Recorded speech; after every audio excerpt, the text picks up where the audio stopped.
우리가 하나님의 주권을 인정하며 살아가다 보면 하나의 문제가 발생하게 됩니다. 뭐냐면 기도에 소홀하게 됩니다.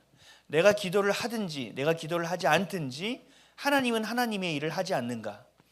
그러니 하나님의 주권을 인정하니 내가 그렇게 기도할 필요가 있는가? 내가 기도하지 않아도 하나님은 하나님의 계획을 신실하게 일하고 계시기 때문에 내게 그런 믿음이 있기 때문에 나는 기도하지 않아도 되는 것은 아닌가? 이런 생각이 들 때가 있습니다. 특히 모태신앙을 가진 분들은 이런 부분이 도드라지게 나타납니다. 하지만 성경을 읽어보면 그렇지 않다라는 것을 깨닫게 됩니다. 하나님의 주권을 인정하는 사람일수록 하나님의 뜻을 구합니다. 하나님의 주권을 인정하는 사람일수록 하나님의 뜻을 향하기 때문에 기도하는 시간이 늘어가지 줄어들지 않습니다. 왜냐하면 기도라는 것이 무엇인지를 온전히 잘 알아야 합니다. 기도는 간구와는 다릅니다. 디모데전서 2장 1절 말씀을 한번 읽어볼까요? 말씀을 넘겨주세요. 시작. 그러므로 내가 첫째로 권하노니 모든 사람을 위하여 간구와 기도와 도고와 감사를 하되. 아멘. 네 가지의 기도가 있습니다. 근데 이 네 가지가 모두 일맥상통합니다. 결국 네 가지의 기도는 뭐냐? 하나님의 뜻을 인정하고 하나님의 계획을 신뢰할 때 드릴 수 있는 기도입니다. 간절히 구하는 간구는 내 것을 간절히 구하는 걸 수도 있지만 하나님의 뜻을 간절히 구하는 것에 우선순위가 있습니다. 지금처럼 나라의 시국이 어려울 때 우리는 이렇게 기도하는 거죠. 하나님의 뜻이 하늘에서 이루어진 것처럼 하나님의 뜻이 이 땅에 이루어지게 하옵소서라고 간절히 기도하는 겁니다. 이게 우리의 간구가 되는 겁니다. 또 두 번째 기도입니다. 기도는 헬라어로 프로시케라고 합니다. 프로시케는 영적인 호흡이라는 겁니다. 우리 육적인 호흡도 들숨과 날숨 이게 돼야 호흡이 되고 살아갈 수 있는 것처럼 우리의 영혼도 호흡을 해야 합니다. 그 호흡이 뭐냐면 기도라고 말씀하고 있는 겁니다. 우리의 영이 기도하지 않고서는 호흡이 되지 않습니다. 그리고 그 호흡이라는 것은 뭐냐? 우리의 생명이라는 것입니다. 우리가 무엇을 하기에 앞서 우리가 무엇을 하려면 알아야 합니다. 들어야 합니다. 그래서 진짜 기도 프로시케라는 뜻은 뭐냐? 듣는 것입니다. 우리가 기도의 자리에서 내 것만을 구하는 것이 아니라 하나님의 뜻이 무엇인지를 듣는 것입니다. 하나님은 나를 어떻게 생각하시는가? 하나님 지금의 나에게 무엇을 하길 원하시는가? 나는 어디서 와서 왜 살며 어디로 가는 인생을 살아가는 것인가? 라는 것을 주님께 묻고 기다리고 듣는 것입니다. 내가 아파트를 살까요 말까요 팔까요? 이런 기도가 아니라 하나님이 원하신 것이 무엇인지를 묻고 듣는 것이 기도라는 것입니다. 그래서 하나님은 기도, 호흡하지 않으면 우리가 죽기 때문에 기도할 수 있도록 우리를 일부러 광야 같은 곳으로 내버려 두실 때가 있습니다. 광야에서는 힘듭니다. 어렵습니다. 그러나 할 수 있는 건 아무것도 없습니다. 물도 없고 집을 지을 수도 없고 바람을 피할 수도 없고 그 추위와 더위를 피할 수가 없습니다. 할 수 있는 건 단 하나밖에 없습니다. 하나님을 구하는 것입니다.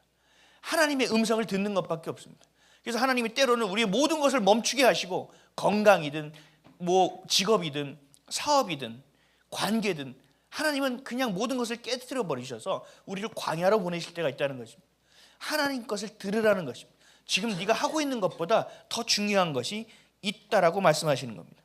결국 하나님의 주권을 인정하는 사람일수록 하나님의 뜻을 구하는 사람일수록 하나님의 주권을 인정하면 그냥 있는 것이 아니라 하나님의 뜻을 구하고 듣기를 원하게 된다는 겁니다.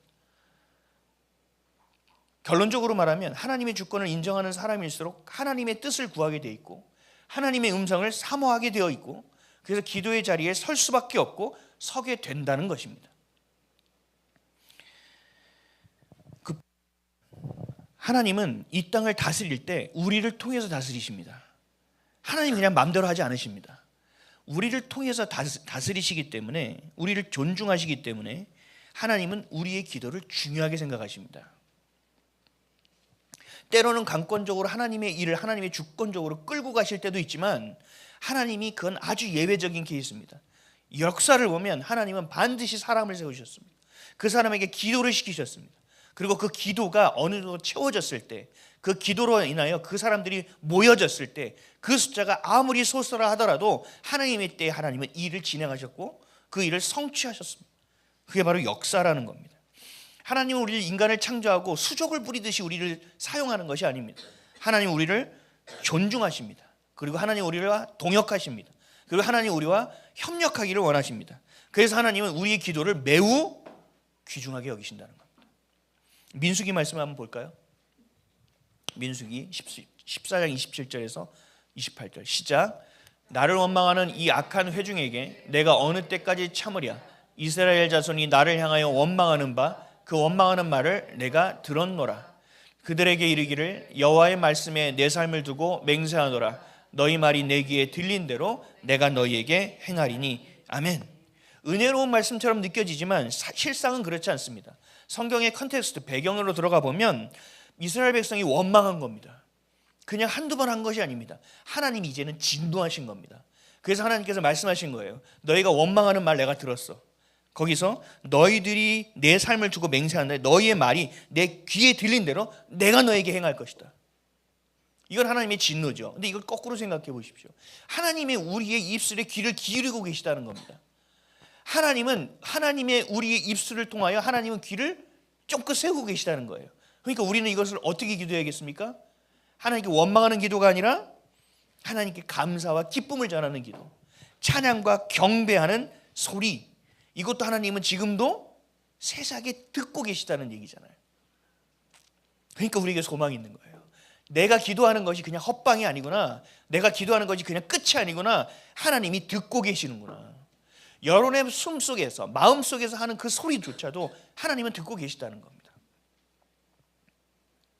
여러분 사무엘상에 요즘 사무엘상 읽으셨죠? 한나가 등장하지 않습니까? 한나는 아주 여린 여성입니다. 그때는 아들을 낳지 못하면 그때는 사람 취급을 받지 못했어요. 그래서 첩가 같은 여인에게 학대를 당하고 남편에게 버림을 당하고 외로운 가운데, 버리진 않았지만 버림 당한 것 같은 마음으로 외로운 가운데 살았던 한나입니다. 그 한나라는 그 작은 여인의 기도도 하나님이 들으셨다고 분명히 말씀하고 있어요. 사무엘상 1장 26절에서 27절 시작. 한나가 이르되 내 주여 당신의 사심으로 맹세하나이다. 나는 여기서 내 주 당신 곁에 서서 여호와께 기도하던 여자. 이 아이를 위하여 내가 기도하였더니 내가 구하여 기도한 바를 여호와께서 내게 허락하신지라. 아멘. 여호와께서 그 기도를 듣고 어떻게 했다고요? 허락하신지라. 여러분 하나님의 주권이라는 것은요 공부를 하고 또 해도 이해할 수 없는 영역입니다. 근데 하나님은 분명히 얘기하시는 거예요. 내가 주권적으로 다 끌고 가는데 내가 너희들의 기도도 매우 중요하게 여긴다. 그래서 성경을 찾아보면 수도 없이 나옵니다. 하나님의 뜻조차 바꾸신 적이 있습니다. 하나님의 뜻보다 먼저 행하신 적도 있습니다. 하나님의 뜻이 늦춰진 적도 있습니다. 하나님은 여러분들의 기도를 매우 중요하게 여기신다는 겁니다. 예수님께서 제자들에게 기도를 가르쳐 주셨습니다. 제자들이 기도를 어떻게 해야 되는지 물었더니 이렇게 얘기했습니다. 이것을 우리는 주기도문이라고 합니다. 주기도문은 예배를 끝날 때 하는 것이 아닙니다. 주님께서 가르쳐 주신 기도입니다. 기도의 가장 중요한 모형입니다. 마태복음 6장 9절에서 13절 이렇게 기도하라고 하셨습니다. 시작. 그러므로 너희는 이렇게 기도하라. 하늘에 계신 우리 아버지여 이름이 거룩히 여김을 받으시오며 나라가 임하옵시며 뜻이 하늘에서 이루어진 것 같이 땅에서도 이루어지리이다. 오늘 우리에게 일용할 양식을 주시옵고 우리가 우리에게 죄 지은 자를 사하여 준 것 같이 우리 죄를 사하여 주시옵고 우리를 시험에 들게 하지 마옵시고 다만 악에서 구하시옵소서. 나라와 권세와 영광이 아버지께 영원히 있사옵나이다. 아멘. 이게 우리의 기도의 가장 중요한 뼈대와 같은 교본입니다. 하나님을 높입니다. 하나님의 뜻을 구합니다. 그리고 내가 먹고 살아가는 그 주체가 그 권한이 하나님께 있음을 고백합니다. 그리고 하나님을 인정합니다. 감사합니다. 그리고 죄를 사해달라고 합니다. 이 땅 가운데 하나님과 동행하기를 원한다는 고백을 하는 겁니다. 이 순서대로 기도하면 너무나 감사한 기도죠. 기도의 교본이고 모델과 같은 거예요. 그래서 우리 새해에는 우리 교회가 하나님의 말씀, 즉 하나님의 마음, 하나님의 성품을 더 배우고 닮아가려고 합니다. 그래서 성경 읽기를 하는 겁니다. 그리고 우리가 성경 중심적 설교의 말씀을 여러분들이 계속 듣게 될 것입니다. 하나님의 뜻을 알아야 하나님의 뜻대로 기도할 수가 있습니다. 하나님의 성품을 알고 하나님이 우리를 왜 만드셨고 왜 살게 하시는지를 알아야 그 뜻대로 행할 수가 있습니다. 삶의 기준이 될 수 있습니다. 그래서 하나님의 말씀을 보는 것입니다. 그리고 나서 기도입니다. 말씀과 기도는 늘 같이 가야 합니다. 이론과 실제가 같이 가야 하는 것처럼 뭐 하나에 치중되어서는 안 됩니다. 늘 같이 가야만 합니다. 그래서 새벽 기도도 시작합니다. 기도에 거룩한 습관을 가지자는 겁니다. 습관대로 기도하는 겁니다.